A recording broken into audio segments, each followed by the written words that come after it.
ചേർത്തലയിൽ നിന്നും കാണാതായ ആ സ്ത്രീകൾ എവിടെ?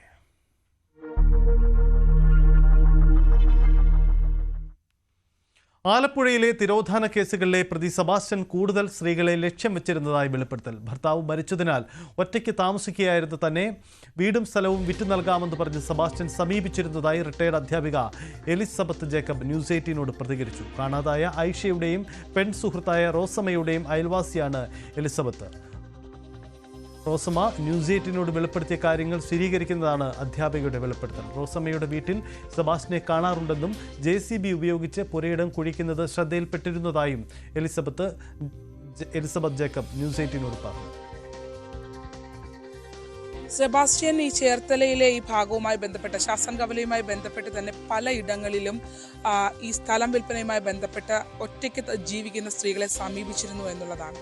അതിൽ പല ദുരൂഹതകളും നിലനിൽക്കുന്നുമുണ്ട് ഈ നാട്ടിൽ. ഇപ്പോൾ നമ്മളിപ്പോൾ ഉള്ളത് അതായത് ഐഷയെ കാണാതായിട്ട് 2012 കാണാതായതാണ്. ഐഷയുടെ തൊട്ടടുത്ത് താമസിക്കുന്ന എൽസമ്മ ജേക്കബ് എന്ന റിട്ടയർഡ് അധ്യാപികയുടെ ഒപ്പമാണ് നമ്മളുള്ളത്. ഈ സെബാസ്റ്റ്യൻ ഇവിടെയും വന്നിട്ടുണ്ട് അല്ലേ? ഈ സ്ഥലം എൻ്റെ വീട്ടിൽ വന്നിട്ടുണ്ട്. ഞാൻ ഒറ്റയ്ക്ക് താമസിക്കുക. അപ്പം ഞാൻ ഒറ്റയ്ക്ക് താമസിക്കേണ്ട സ്ഥലവും വരെ വഴിയില്ലാത്തതുകൊണ്ട് ടീച്ചറെ ഞാൻ റോഡ് സൈഡ് സ്ഥലവും വരെ വാങ്ങിച്ചു തരാം, പിന്നെ ഇത് അവരെടുത്തോളാമെന്ന് പറഞ്ഞു. ഞാൻ പറഞ്ഞു അങ്ങനെ എനിക്ക് സ്ഥലവും വരെ ആവശ്യമില്ല, എനിക്ക് ഇത് തന്നെ മതിയെന്ന് പറഞ്ഞു. അങ്ങനെ അയാൾ പോവുകയും ചെയ്ത് അയാൾ കൊടുത്തിട്ടുമില്ല. അങ്ങനെ സമീപിച്ചതാണ് സ്ഥലം പിന്നെ വസ്തു വിൽപ്പനയുമായിട്ട് ബന്ധപ്പെട്ട്. റോഡ് സൈഡിൽ ഇതിന് പകരം റോഡ് സൈഡിൽ പള്ളിയുടെ അടുത്തായിട്ട് ഞങ്ങൾക്ക് സേനയില്ലേ, അതുകൊണ്ട് പള്ളിയുടെ അടുത്തായിട്ട് സ്ഥലവും വരെയും നല്ലത് വാങ്ങിച്ചു തരാം എന്നും പറഞ്ഞുകൊണ്ട് വാഗ്ദാനം ചെയ്തുകൊണ്ടാണ് ഇവിടെ വന്നത്.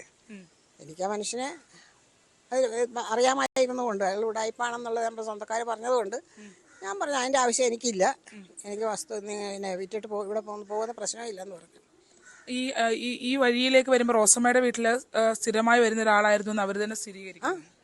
അവസരമായിട്ട് വന്നുകൊണ്ടിരുന്ന ആളായിരുന്നു. രാത്രി കാലങ്ങളിലും വരും. ഈ വരുന്ന വഴിക്കൊക്കെ ടീച്ചർ കാണാറുണ്ടായിരുന്നു. ഇയാളെ നേരത്തെ സെബാസ്റ്റ്യൻ നേരത്തെ കണ്ടിട്ടുണ്ട്. സെബാസ്റ്റ്യനെ ഞാൻ ഇവിടെ വന്ന് സ്ഥലം ചോദിക്കുന്നതിന് ഇല്ല, ആദ്യമായിട്ട് ഞാൻ ഈ സെബാസ്റ്റ്യനെ കാണുന്നത് അയാൾ അവരുടെ വീടിൻ്റെ അരപ്രൈസ് ഞാൻ മുമ്പ് പറഞ്ഞില്ലേ, അരപ്രൈസിൽ ഇരിക്കുന്നതാണ്.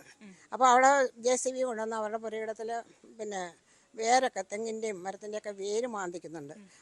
അങ്ങനെ ആരും ചെയ്യാത്ത കാരണം ഇവർ സ്ഥലത്തില്ലാഞ്ഞുകൊണ്ട് ഞാൻ ചോദിച്ച് നോക്കാൻ പോയതാണ് അയൽവാസി എന്ന നിലയിൽ. അന്നേരം അയാൾ ചോദിച്ചു എന്നോട് എന്താ നോക്കുന്നതെന്ന്. ഞാൻ പറഞ്ഞില്ല ഇത് മതം എന്താണ് ആരാണെന്ന് അറിയാനാണെന്ന് പറഞ്ഞു. അത് ഞാൻ എന്നെ ഏൽപ്പിച്ചിട്ട് പോയതാണെന്ന് പറഞ്ഞു. എന്നിട്ട് എന്നെ അങ്ങോട്ട് വിളിച്ച് വരാം. ഞാൻ പറഞ്ഞു അങ്ങോട്ട് വരേണ്ട കാര്യം എനിക്കില്ല, എനിക്ക് വേറെ ജോലിയുണ്ടെന്ന് പറഞ്ഞു. ഞാൻ ഇനി പോരുകയും ചെയ്തു. അങ്ങനെയാണ് ആ മനുഷ്യനെ ആദ്യമായിട്ട് കാണുന്നത്. അത് കഴിഞ്ഞാൽ ഇവിടെ വന്നപ്പം ഞാൻ ചോദിച്ചു പേരെന്താണ്, വസ്തു ചോദിച്ചു വന്നപ്പോൾ ചോദിച്ചു പേരെന്താണ്. എൻ്റെ പേര് സെബാസ്റ്റ്യൻ എന്നാണ്, പള്ളിപ്പുറത്താണ് വീടെന്നും പറഞ്ഞു. അത് വെച്ചുകൊണ്ട് എൻ്റെ സ്വന്തക്കാരൊക്കെ ചോദിച്ചപ്പോഴാണ് പറഞ്ഞ് ഇയാളെ ശരിയല്ല, അടുപ്പിക്കുകയും ചെയ്യരുതെന്ന് പറഞ്ഞു. അതാണ് ടീച്ചർക്ക് പറയാനുള്ളത്. അതായത് ഇത്തരത്തിൽ പല ആളുകളെയും ശ്രദ്ധിച്ചിരുന്നു എന്നുള്ളതാണ് സെബാസ്റ്റ്യൻ. ടീച്ചർ ആകെ കണ്ടിട്ടുള്ളത് ഒരു പ്രാവശ്യം അവിടെ ആ വീടിന്റെ മുന്നിൽ അരപ്രൈസിൽ ഇരിക്കുന്നതാണ് കണ്ടിട്ടുള്ളത്. അതിനുശേഷം പിന്നീട് ടീച്ചറുടെ അടുത്തേക്ക് ആ ഒരു സംഭാഷണത്തിന് ശേഷം പിന്നീട് ടീച്ചറിന്റെ അടുത്തേക്ക് വരുന്നത് ഇവിടുത്തെ സ്ഥലം മാറി, അതായത് ഇപ്പോൾ താമസിക്കുന്ന സ്ഥലം മാറ്റിയിട്ട് റോഡ് സൈഡിൽ പള്ളിയുടെ അടുത്ത് പുതിയ വീട് സ്ഥലവും വാങ്ങിത്തരാം, ഇത് വിൽപ്പന നടത്തി കൊടുക്കാം എന്ന് പറഞ്ഞുകൊണ്ട് ടീച്ചറെ സമീപിക്കുമായിരുന്നു. ടീച്ചറും അന്ന് ഒറ്റയ്ക്കാണ് താമസിക്കുന്നത്. അങ്ങനെ ഒറ്റയ്ക്ക് താമസിക്കുന്ന സ്ത്രീകളെ ലക്ഷ്യമിട്ടാണ് ഇയാളുടെ നീക്കങ്ങൾ എന്നുള്ളത് വ്യക്തമാക്കുന്നതാണ് ഈ ഓരോ അനുഭവങ്ങളും. ചേർത്തല ശാസ്താംകവലയിൽ നിന്നും ശരണ്യ സ്നേഹജൻ, ന്യൂസ് 18. അങ്ങനെ സെബാസ്റ്റ്യനെതിരെ കൂടുതൽ വെളിപ്പെടുത്തലുകളാണ് വരുന്നത്. ഏറെ സംശയകരമായ സാഹചര്യത്തിലാണ് സെബാസ്റ്റ്യന്റെ നീക്കങ്ങളെ നാട്ടുകാരും കണ്ടിരുന്നത് എന്നതാണ് സാഹചര്യം. ഇന്ന് സുപ്രധാനമായ ദിവസമാണ്, കാരണം സെബാസ്റ്റ്യന്റെ തെളിവെടുപ്പ് ഇന്നുണ്ടാകും.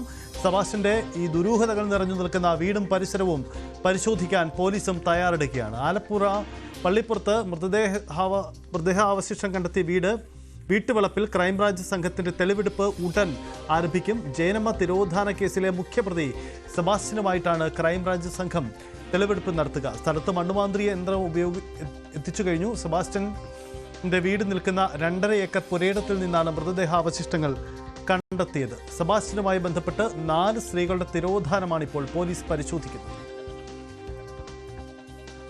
ശരണ്യ സ്നേഹജൻ, ശരണ്യ, ദൃശ്യങ്ങളിൽ കാണാം JCB അവിടെ എത്തിച്ചത്. എന്തായിരിക്കും ഇന്നത്തെ പോലീസിന്റെ നീക്കം? സെബാസ്റ്റ്യനെ ആ വീട്ടിലെത്തിക്കുന്നു, അത് വളരെ പ്രധാനപ്പെട്ടതാണ്. ഒപ്പം ദുരൂഹതകൾ ഏറെയുള്ള ആ 2.5 ഏക്കർ വരുന്ന പുരയിടത്തിൽ എന്ത് പരിശോധനയാണ് പോലീസ് ലക്ഷ്യമിടുന്നത്?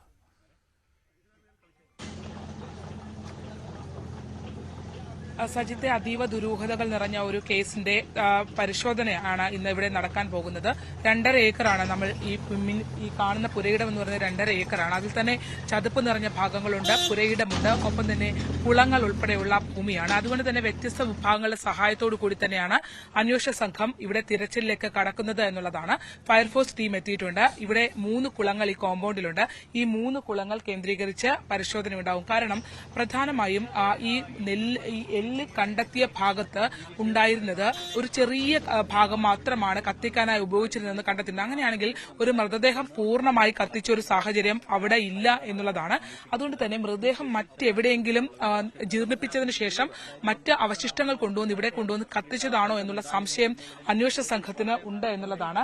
മറ്റൊന്ന്, ഈ മാർക്ക് ചെയ്തിട്ടുള്ള 2.5 ഏക്കറിൽ മുഴുവൻ ഭാഗവും അന്വേഷണ സംഘം മാർക്ക് ചെയ്തിട്ടില്ല. ചില ഇടങ്ങൾ മാത്രമാണ് ഇപ്പോൾ സ്പോട്ട് ചെയ്തിട്ടുള്ളത്. ഒന്ന്, ഏറ്റവും പ്രധാനപ്പെട്ടത് ഈ കുളങ്ങളാണ്, ഒപ്പം തന്നെ മൃതദേഹാവശിഷ്ടങ്ങൾ കണ്ടെത്തിയ സ്ഥലം, ഒപ്പം ഈ പുരയിടത്തിന്റെ അകത്തെ ഭാഗങ്ങൾ എന്നുള്ളതാണ്. അതായത് വീടിനകത്തും ചില സംശയാസ്പദമായ കാര്യങ്ങളുണ്ട്. ആദ്യഘട്ടത്തിൽ ക്രൈംബ്രാഞ്ച് സംഘം ഇവിടെ എത്തിയപ്പോൾ, മൃതദേഹാവശിഷ്ടങ്ങൾ കണ്ടെത്തിയ സമയത്ത് ഇവിടെ എത്തിയപ്പോൾ വീടിനകത്ത് ബ്ലഡ് സ്റ്റെയിൻസ് കിട്ടിയിട്ടുണ്ടായിരുന്നു. ഒപ്പം തന്നെ ആ ബ്ലഡ് സ്റ്റെയിൻസ് അടക്കം വീടിനകത്തുണ്ടെന്നുള്ളത് ഫോറൻസിക് വിഭാഗം സ്ഥിരീകരിക്കുകയും ചെയ്തിട്ടുണ്ട്. അത്തരം സ്ഥിരീകരണങ്ങളുടെ അടിസ്ഥാനത്തിൽ വീടിനകത്ത് വെച്ച് എന്തൊക്കെയോ സംഭവിച്ചിട്ടുണ്ട് എന്നുള്ളൊരു അനുമാനം അന്വേഷണ സംഘത്തിന് ഉണ്ട്. മാത്രമല്ല, എല്ലാ മുറികളും ടൈലാണ് ഉപയോഗിച്ചിരിക്കുന്നത്. ഒരു മുറി മാത്രമാണ് ഗ്രാനൈറ്റ് ഉപയോഗിച്ച് പുനർനിർമ്മാണം നടന്നിട്ടുള്ളതായി കണ്ടെത്തിയിട്ടുള്ളത്. ആ മുറി ഉൾപ്പെടെ പരിശോധിക്കും. NCSSന്റെ സഹായം തേടിയിട്ടുണ്ടായിരുന്നു. അക്കാര്യത്തിൽ തീരുമാനം എന്തായി നമുക്കറിയില്ല. കാരണം ആർക്കിയോളജിക്കൽ ഡിപ്പാർട്ട്മെന്റിന്റെ ഉദ്യോഗസ്ഥരെ കൂടി പങ്കെടുപ്പിച്ചുകൊണ്ട് ഈ പരിസരവും വീടും പരിശോധിക്കാമെന്നുള്ള തീരുമാനത്തിലേക്കാണ്. അതിനുവേണ്ടിയുള്ള റിക്വസ്റ്റ് കോട്ടയത്ത് നിന്നുള്ള ക്രൈംബ്രാഞ്ച് സംഘം നൽകിയിട്ടുണ്ടായിരുന്നു. പക്ഷേ ഇപ്പോൾ ഈ വീടിനകത്താണെങ്കിൽ തന്നെ അത് വീട് പൊളിക്കാതെ തന്നെ പരിശോധിക്കാനാകും. ഈ ഫ്ലോറുകൾ പൊളിക്കാതെ തന്നെ പരിശോധിക്കാനാകും. കാരണം എന്ന് വെച്ചാൽ 25 മീറ്റർ വരെ ആഴത്തിൽ സ്കാൻ ചെയ്ത് മൃതദേഹാവശിഷ്ടങ്ങൾ ഉണ്ടോ എന്ന് സ്ഥിരീകരിക്കാനായി NCSSന്റെ ആർക്കിയോളജിക് ഡിപ്പാർട്ട്മെന്റ് ഉദ്യോഗസ്ഥരുടെ സഹായത്തോടെ നടത്തുന്ന പരിശോധനയിൽ കഴിയും. നമുക്കറിയാം, കേരളത്തിൽ തന്നെ 2 കേസുകളാണ് ഇത് ഉപയോഗിച്ചിട്ടുള്ളത്. ഒന്ന് നിസാമുദ്ദീൻ കേസാണ്.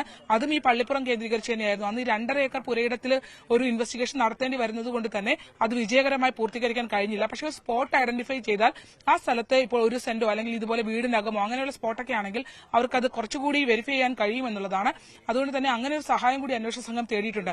എന്തായാലും ഇത്രയധികം ഈ കേസുകളെല്ലാം തന്നെ നടന്നിട്ടുള്ളത് സെബാസ്റ്റ്യന്റെ കീഴിൽ തന്നെയാണ്. അതായത് 4 തിരോധാന കേസുകളാണ് പ്രധാനമായും പോലീസ് പരിശോധിക്കുന്നത്.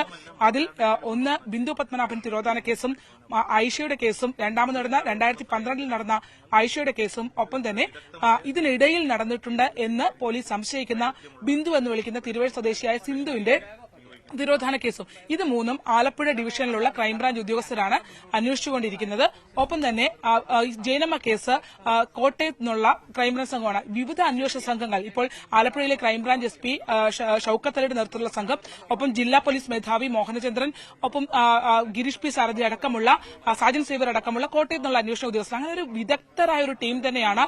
ഇത് കൂടിയാലോചനകൾക്ക് ശേഷം ഈ കേസിന്റെ ഓരോ ഘട്ടത്തിലും അവർ മുന്നോട്ട് പോയിക്കൊണ്ടിരിക്കുന്നത്. പോലീസിന് ആദ്യഘട്ടത്തിൽ കയ്യിൽ നിന്ന് പോയൊരു കേസാണിത്. കാരണം 2017 ചേർത്തല പോലീസിനെ ഈ കുടുംബങ്ങൾ പരാതിയുമായി സമീപിക്കുന്ന ഘട്ടത്തിൽ തന്നെ പോലീസിന് ഈ അന്വേഷണത്തിൽ ഗുരുതരമായ വീഴ്ചകൾ വന്നിട്ടുണ്ട് എന്നുള്ളതാണ്. 2012 ആയിഷ തിരോധാനം നടക്കുന്ന സമയത്ത് സെബാസ്റ്റ്യൻ എന്നൊരാൾ പിക്ചറിൽ പോലുമില്ലായിരുന്നു. നമുക്കറിയാം, കഴിഞ്ഞ ദിവസം റോസമ്മ ന്യൂസ് 8 നടത്തിയ വെളിപ്പെടുത്തൽ അത് അതിനിർണായകമായിരുന്നു. ഈ കേസിൽ സെബാസ്റ്റ്യൻ എന്താണ് എന്ന് വളരെ വ്യക്തമായി വിവരിക്കുന്ന ഒരാളാണ് റോസമ്മ. ആയിഷ തിരോധാനവുമായി ബന്ധപ്പെട്ട് നമ്മൾ നേരത്തെ പുറത്തുവിട്ട ആ ഒരു അധ്യാപികയുടെ പ്രതികരണം, അതായത് ആയിഷയുടെയും റോസമ്മയുടെയും വീടിന് തൊട്ടടുത്തുള്ള അധ്യാപികയാണവർ. അവരാണ് വ്യക്തമായി പറയുന്നത് സെബാസ്റ്റ്യനെ ഐഷയുടെ വീടിന്റെ അരപ്രൈസിൽ ഇരിക്കുന്നത് താൻ കണ്ടു. അന്നും ഈ പുരയിടം കിളക്കുന്നുണ്ടായിരുന്നു.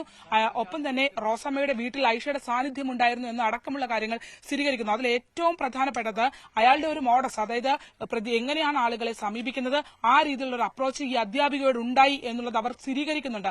അവർ പറയുന്നത് വീടും പുരയിടവും വാങ്ങി നൽകാം, വഴി പ്രശ്നമുള്ളത് കൊണ്ട് തന്നെ ഇവിടെ നിന്ന് മാറി റോഡ് സൈഡിൽ തന്നെ പള്ളിയോട്, അതായത് ക്രിസ്ത്യൻ മതവിശ്വാസിയായ തന്നോട് പള്ളിയോട് ചേർന്ന് തന്നെ സ്ഥലം വാങ്ങി നൽകാമെന്ന് പറഞ്ഞ് ഓഫർ ചെയ്തുകൊണ്ടാണ് സെബാസ്റ്റ്യൻ തന്റെ വീട്ടിലേക്ക് എത്തിയതെന്നുള്ളതാണ് റിട്ടയർഡ് അധ്യാപിക ഇപ്പോൾ നമ്മളോട് വെളിപ്പെടുത്തിയിട്ടുള്ളത്. അത്തരത്തിൽ ഉള്ള, അതായത് ഒറ്റപ്പെട്ട് നടക്കുന്ന സ്ത്രീകളെ, ഒറ്റപ്പെട്ട് ജീവിക്കുന്ന സ്ത്രീകളെ ഈ റിട്ടയർഡ് അധ്യാപികയുടെ വീട്ടിലേക്ക് എത്തുന്ന ഘട്ടത്തിലും അവരും ഭർത്താവ് മരിച്ച് ഒറ്റയ്ക്ക് താമസിക്കുന്ന ഒരു സാഹചര്യമായിരുന്നു. സാമ്പത്തികമായി കുഴപ്പമില്ലാത്ത സാഹചര്യമുണ്ട്. അപ്പോൾ അങ്ങനെയുള്ള ആളുകളെ ഇയാൾ കേന്ദ്രീകരിച്ചെന്നുള്ളതിന് ഏറ്റവും നിർണായകമായ ഒരു മറ്റൊരു വെളിപ്പെടുത്തൽ കൂടിയാണ് നമ്മൾ ഇപ്പോൾ പുറത്തുവിട്ട നേരത്തെ കാണിച്ച റിട്ടയർഡ് അധ്യാപിക എലിസബത്ത് ജേക്കബിന്റെ പ്രതികരണം. ആ രീതിയിൽ നമ്മൾ നോക്കുകയാണെങ്കിൽ ഈ കേസിൽ ഇപ്പോൾ എന്തായാലും അന്വേഷണ സംഘം സംബന്ധിച്ചിടത്തോളം കിട്ടിയ ഏറ്റവും വലിയൊരു പിടിവള്ളിയാണ് ജൈനമ്മ കേസിലെ ഈ തെളിവുകൾ. അതായത് ഈ മൊബൈൽ ഫോൺ കേന്ദ്രീകരിച്ച് മൊബൈൽ ഫോൺ ഈരാറ്റുപേട്ടയിൽ എത്തിച്ചിരുന്നു എന്നുള്ള CCTV ദൃശ്യങ്ങൾ, ഒപ്പം തന്നെ ഇവിടെ വീടിനകത്ത് നിന്ന് കിട്ടിയ ബ്ലഡ് സ്റ്റെയിൻസ്, ഇവിടെ നിന്ന് കിട്ടിയ ഈ മൃതദേഹ അവശിഷ്ടങ്ങൾ, അതായത് 150ഓളം എല്ലുകളാണ് പോലീസിന്, ക്രൈംബ്രാഞ്ച് സംഘത്തിന് ഒരു ദിവസം മുഴുവൻ നടന്ന പരിശോധനയിൽ നിന്ന് ഇവിടെ നിന്ന് ശേഖരിക്കാനായിട്ടുള്ളത്. അതുകൊണ്ട് തന്നെ ഈ ജൈനമ്മ കേസാണ് ഇപ്പോൾ ആകെയുള്ള ഒരു അന്വേഷണ സംഘത്തിന്റെ പിടിവള്ളി. അന്വേഷണ സംഘത്തോട് യാതൊരു വിധത്തിലും സഹകരിക്കാത്തൊരു സമീപനമാണ് സെബാസ്റ്റ്യന് ഉള്ളതെന്നുള്ളതാണ്. അയാൾക്ക് ഇപ്പോഴും ഒരു കൂസലുമില്ല.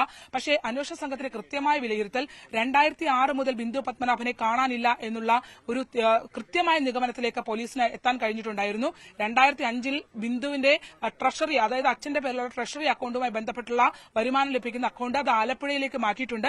2005 മെയ്ക്ക് ശേഷം ആ അക്കൌണ്ടിൽ നിന്നും പണം എടുത്തിട്ടില്ല എന്നുള്ളത് സ്ഥിരീകരിക്കുന്നു. 2006 ശേഷം ബിന്ദുവിനെ ആരും കണ്ടിട്ടേ ഇല്ല എന്നുള്ളതാണ്.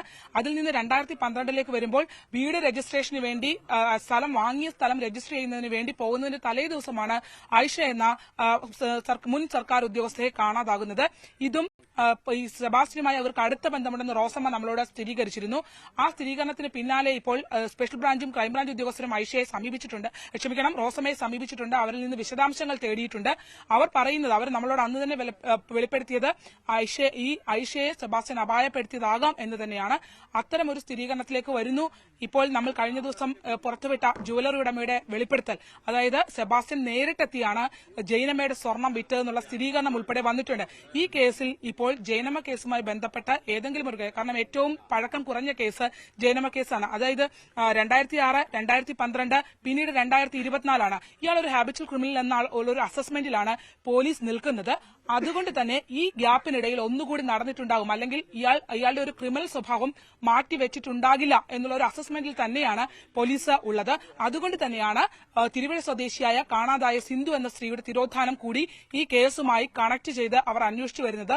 എന്തായാലും വളരെയധികം ഈ ബിന്ദു പത്മനാഭന്റെ കേസിലോട്ടൊക്കെ പോയി കഴിഞ്ഞാൽ തന്നെ കണ്ടെത്തുക എന്നുള്ളത് വളരെ ശ്രമകരമാണ് അന്വേഷണ സംഘത്തിന്. 2006 മിസ്സിംഗ് ആവുന്ന ബിന്ദു 2017 സഹോദരൻ പരാതി നൽകുന്നത്. അതുകൊണ്ട് തന്നെ ആ ഘട്ടത്തിൽ സെബാസ്റ്റ്യൻ എന്ന് പറയുന്ന ആൾ വളരെ ട്രെയിൻഡ് ആയിട്ടുള്ള ഒരാളായി മാറിയിരിക്കുന്നു എന്നുള്ളതാണ്. അഭിഭാഷകരുടെ സാന്നിധ്യം അയാൾക്കുണ്ടാകുന്നു. അഭിഭാഷകർ അയാൾക്ക് വേണ്ടി, അതായത് ബിന്ദുവിന്റെ സ്വത്തുക്കൾ 2013 വിറ്റപ്പോൾ തന്നെ സെബാസ്റ്റ്യൻ സാമ്പത്തികമായി വളരെയധികം ഉയർന്ന ഒരു അവസ്ഥയിലേക്ക് മാറിയിട്ടുണ്ട്. ഏത് സംവിധാനത്തിനെയും തന്റെ കയ്യിലേക്ക് കൊണ്ടുവരാൻ കഴിയുന്ന രീതിയിലേക്ക് അയാൾ മാറിയിട്ടുണ്ട്. അതുകൊണ്ട് തന്നെ അയാൾ വളരെ ട്രെയിൻഡ് ആയിട്ടാണ് ഇത്രയും കാലയളവ് നിന്നിട്ടുള്ളത്. അതുകൊണ്ട് അന്വേഷണ സംഘത്തിന് ഇപ്പോഴും സെബാസ്റ്റ്യനിൽ നിന്ന് കാര്യമായ വിവരങ്ങൾ തേടാനാകുന്നില്ല. നാർക്കോ അനാലിസിസിന് വിധേയനാക്കാനായി അന്വേഷണ സംഘം ശ്രമിച്ച ഘട്ടത്തിൽ വളരെ വൈദഗ്ധ്യത്തോടുകൂടി തന്നെ തനിക്ക് ഹൃദ്രോഗ സംബന്ധമായ പ്രശ്നങ്ങൾ ഉണ്ട് എന്ന് പറഞ്ഞുകൊണ്ട് കോടതിയെ സമീപിച്ചുകൊണ്ട് ഇയാൾ നാർക്കോ അനാലിസിസിന് എതിരായി അനുകൂല വിധി നേടുകയും ഒക്കെ ചെയ്തിട്ടുള്ള ഒരാളാണ്. അതുകൊണ്ട് തന്നെ ഈ അന്വേഷണ സംഘത്തിനെ സംബന്ധിച്ച് ഈ കേസിൽ എന്തെങ്കിലും നിർണായകമായ വിവരങ്ങൾ കണ്ടെത്താൻ കഴിഞ്ഞിട്ടില്ലെങ്കിൽ അത് ഈ കുറ്റാന്വേഷണ ചരിത്രത്തിൽ തന്നെ നിർണായകമായ ഒരു വഴിത്തിരിവാകും ഈ കേസ് എന്നുള്ളതാണ്. കാരണം അത്ര സങ്കീർണതകൾ നിറഞ്ഞതാണ് സജിത്ത് ഈ കേസ്. എന്തായാലും അല്പസമയത്തിനകം തന്നെ കോട്ടയത്ത് നിന്നുള്ള അന്വേഷണ സംഘം ഇവിടെ എത്തുമെന്ന് കരുതാം. നമ്മൾ ദൃശ്യങ്ങൾ കാണുന്നത് പോലെ തന്നെ JCB ഇവിടെ എത്തിച്ചിട്ടുണ്ട്. അതിന് തൊട്ടടുത്തായുള്ള സ്പോട്ടിലാണ് മൃതദേഹാവശിഷ്ടങ്ങൾ കണ്ടെത്തിയത്. ആ മാർക്ക് ചെയ്തിരിക്കുന്ന സ്പോട്ടിലാണ് മൃതദേഹാവശിഷ്ടങ്ങൾ ഉള്ളത്. അതിന് തൊട്ടപ്പുറത്തൊരു കുളമുണ്ട്. ആ കുളത്തിൽ മത്സ്യങ്ങളടക്കം ഇയാൾ വളർത്തുകയും ചെയ്തിട്ടുണ്ട്. അതിനു മുമ്പ് ഇടക്കാല കാലയളവിൽ ഇയാൾ സെപ്റ്റിക് ടാങ്ക് പൊട്ടിച്ച് അവിടെ നിന്നും കക്കൂസ് മാലിന്യങ്ങൾ പുറത്തേക്ക് ഒഴുക്കിയിട്ടുണ്ട്. അതുകൊണ്ട് തന്നെ ഇനി ഏതെങ്കിലും സാഹചര്യത്തിൽ ഈ മൃതദേഹങ്ങളെ അത്തരം ഇടങ്ങളിൽ അയാൾ രഹസ്യമായി വെച്ചതിന് ശേഷം പിന്നീട് അവശിഷ്ടങ്ങളായി കിട്ടിയ ശരീരഭാഗങ്ങളാണോ അയാൾ ഇവിടെ കത്തിച്ചിട്ടുള്ളത് എന്നുള്ള സംശയങ്ങൾ ഉൾപ്പെടെ നിൽക്കുന്നു. അതുകൊണ്ട് തന്നെ ഫയർഫോഴ്സ് ടീം തൊട്ടടുത്ത് അവരും സജ്ജരായി നിൽക്കുന്നുണ്ട്. ഈ കുളങ്ങൾ 3 കുളങ്ങളാണ് ഈ കോമ്പൗണ്ടിലുള്ളത്. തൊട്ടപ്പുറത്ത് മറ്റൊരു തോടും ഒക്കെയുണ്ട്. അതിനപ്പുറത്ത് നിലം പോലത്തെ ഭാഗങ്ങൾ, ചതുപ്പ് ഭാഗങ്ങളുണ്ട്. അതുകൊണ്ട് തന്നെ വളരെ ശ്രമകരമാണ് ഈ കോമ്പൗണ്ടിലെ പരിശോധന. രാത്രി വരെ ഒരുപക്ഷെ നീളമായിരിക്കും. ലൈറ്റും മറ്റു കാര്യങ്ങളൊക്കെ ഇവിടെ അറേഞ്ച് ചെയ്യുന്ന സംവിധാനങ്ങൾ വന്നിട്ടുണ്ട്. ഒപ്പം പുല്ല് വെട്ടിത്തെളിക്കുന്നതിനുള്ള ആളുകളുമൊക്കെ ഇവിടെ എത്തിയിട്ടുണ്ട്.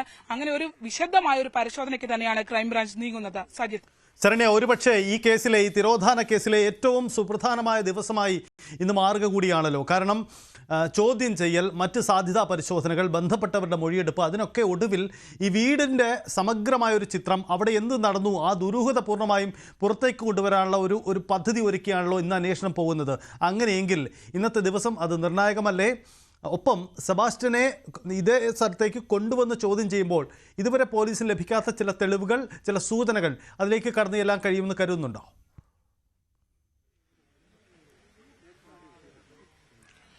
ഈ ക്രൈംബ്രാഞ്ചിന്റെ അന്വേഷണത്തോട് ഒരു ഘട്ടത്തിലും സഹകരിക്കാതെ നിൽക്കുകയാണ്. പിന്നീട് ഈ സ്വർണം പണയം വെച്ചത് ഉൾപ്പെടെയുള്ള കാര്യങ്ങൾ കൃത്യമായി അന്വേഷണ സംഘം കണ്ടെത്തുകയും മൊബൈൽ ഫോൺ ഉപയോഗിച്ചതിന്റെ CCTV ദൃശ്യങ്ങളൊക്കെ കിട്ടുകയും ചെയ്ത് അതിന്മേലുള്ള ഒരു ചോദ്യം ചെയ്യൽ മാത്രമാണ്. അതും നമ്മൾക്ക് അറിയാൻ കഴിഞ്ഞിട്ടുള്ളത് ഇത് അതീവ രഹസ്യത്തോടു കൂടിയാണ് ക്രൈംബ്രാഞ്ച് സംഘം ഈ കാര്യങ്ങൾ ഈ കേസിനെ അവർ മുന്നോട്ട് കൊണ്ടുപോയിക്കൊണ്ടിരിക്കുന്നത്. എങ്കിൽ പോലും നമുക്ക് അതിൽ നിന്ന് മനസ്സിലാക്കാൻ കഴിഞ്ഞിട്ടുള്ളത് ഇയാള് കൃത്യമായ ഒരു സഹകരണം അന്വേഷണ ഉദ്യോഗസ്ഥരുടെ ഒരു ഘട്ടത്തിലുമില്ല. ഇയാള് ഹൈലി ഡയബറ്റിക് ആണ്, ഒപ്പം തന്നെ മറ്റ് ആരോഗ്യ പ്രശ്നങ്ങളുണ്ട്. അതൊക്കെ കൃത്യമായി അന്വേഷണ സംഘത്തിന്റെ മുന്നിൽ സെബാസ്റ്റ്യൻ മുതലാക്കുന്നുണ്ട് എന്നുള്ളതാണ്. അതുകൊണ്ട് ഈ വീട്ടിലേക്ക് എത്തിക്കുമ്പോൾ കഴിഞ്ഞ ദിവസം മാധ്യമപ്രവർത്തകർ തന്നെ പ്രതികരണം ആരാഞ്ഞപ്പോൾ ഒരു കൂസലുമില്ലാതെ പ്രതികരിച്ച സെബാസ്റ്റ്യനെയാണ് നമ്മൾ കണ്ടത്. പോലീസ് ഈ പറഞ്ഞ ഡിവൈഎസ്പി സാജൻ സേവറിന്റെ ഒക്കെ നേതൃത്വത്തിലുള്ള സംഘം ഈ അവിടുത്തെ ഇപ്പൊ കഴിഞ്ഞ ദിവസം കൊണ്ടുവന്ന ജുവലറി, അതായത് ഡിവൈഎസ്പി ഓഫീസിന് ചേർത്തല ഡിവൈഎസ്പി ഓഫീസിന് നേരെ എതിർവശത്താണ് കൊണ്ട് സ്വർണം വിൽക്കാൻ കൊടുത്തത് എന്നുള്ളതാണ്.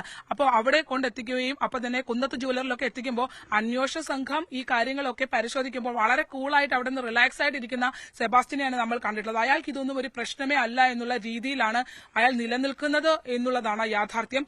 എന്തായാലും പക്ഷേ എങ്കിൽ പോലും ഒരു എക്സ്പെർട്ട് ടീമാണ് ഈ കേസ് അന്വേഷിച്ചുകൊണ്ടിരിക്കുന്നത്. അതുകൊണ്ട് തന്നെ അവർക്ക് കൂടുതൽ കാര്യങ്ങൾ കണ്ടെത്താനാകും എന്നുള്ളൊരു ശുഭപ്രതീക്ഷയുണ്ട്.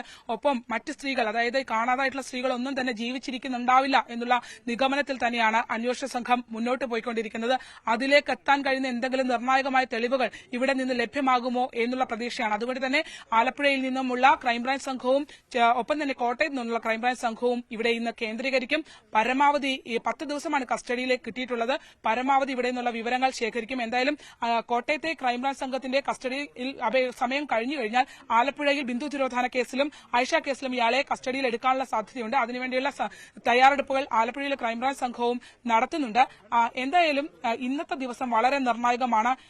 എന്തെങ്കിലും ഇവിടെ നിന്ന് കണ്ടെത്താനാകുമെന്നുള്ള ഒരു പ്രതീക്ഷയാണ് ഉള്ളത്. പക്ഷേ സെബാസ്റ്റ്യൻ അതീവ ബുദ്ധിശാലിയായ ഒരാളാണ്. അതുകൊണ്ട് തന്നെ അയാൾ ഇതിനകത്ത് എന്തൊക്കെ ചെയ്തിട്ടുണ്ടാകും, ഒരുപക്ഷെ ഇവിടെ നിന്ന് കണ്ടെത്തിയത് പോലും ജൈനമ്മയുടെ ശരീരാവശിഷ്ടങ്ങളാണോ എന്ന് പോലും സെബാസ്റ്റ്യന്റെ ഒരു ചരിത്രം നമ്മൾ പരിശോധിക്കുമ്പോൾ നമുക്ക് മനസ്സിലാക്കാനേ കഴിയുന്നില്ല, അല്ലെങ്കിൽ പറയാനേ കഴിയില്ല. ഇനി ശാസ്ത്രീയമായ പരിശോധനകൾക്ക് ശേഷം മാത്രമേ അത്തരം സ്ഥിരീകരണങ്ങളിലേക്ക് പോകാനാകൂ. ഇനി ഒന്നിലധികം ആളുകളുടെ ശരീരാവശിഷ്ടങ്ങൾ ഉണ്ടോ? കാരണം ഇവിടെ കണ്ടെത്തിയ ശരീരാവശിഷ്ടങ്ങളെല്ലാം തന്നെ ചെറിയ ബോണുകളൊക്കെ ആയിരുന്നു. പക്ഷേ ഈ പറഞ്ഞ ശരീരത്തിന്റെ പൂർണ്ണമായ ഭാഗങ്ങളൊന്നും അതിനകത്തില്ല എന്നുള്ള ഒരു കണക്കുകൂട്ടലിലാണ് അന്വേഷണ സംഘമുള്ളത്.